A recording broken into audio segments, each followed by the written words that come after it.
साल 2025 में हांगकांग को दुनिया के सबसे बड़े आईपीओ मरकज का एजाज हासिल हुआ। ये ऐलान Hong Kong exchanges and clearing limited HKEX ने गुज़श्ता हफ्ते किया।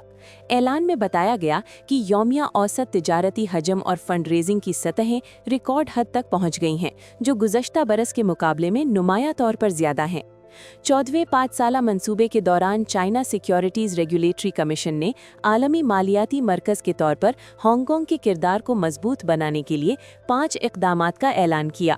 हांगकांग में कायम एक असासा जाती मैनेजमेंट कंपनी के चेयरमैन कुक ली ने हांगकांग के मालियाती शोबे पर भरपूर एतमाद का इजहार किया है। 香港有一个非常大的一个变化，在这些年。 गुज़श्ता बरसों के दौरान हांगकांग में नुमाया तब्दीलियां आई हैं। मुतअद्दिद मारूफ और मुस्तहकम टेक्नोलॉजी कंपनियां बतदरीज हांगकांग में अपनी मौजूदगी कायम कर चुकी हैं। इसके नतीजे में हांगकांग की सरमाया मंडी का ढांचा भी नुमाया तौर पर तब्दील हुआ और अब ये उभरती हुई सनतों और नई मईशत की जानिब बढ़ रहा है।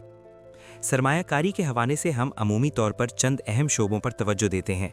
पहला शोबा टेक्नोलॉजी है, दूसरा बायोटेक और फार्मास्यूटिकल है, जबकि हम माहौल दोस्त मालियात जैसे शोबों पर भी गहरी नज़र रखते हैं। यही वो बुनियादी शोबे हैं जिन पर हमने तवज्जो मरकूज़ कर रखी है। मुझे पूरा यकीन है कि हांगकांग का मुस्तकबिल इससे भी ज़्यादा रोशन है।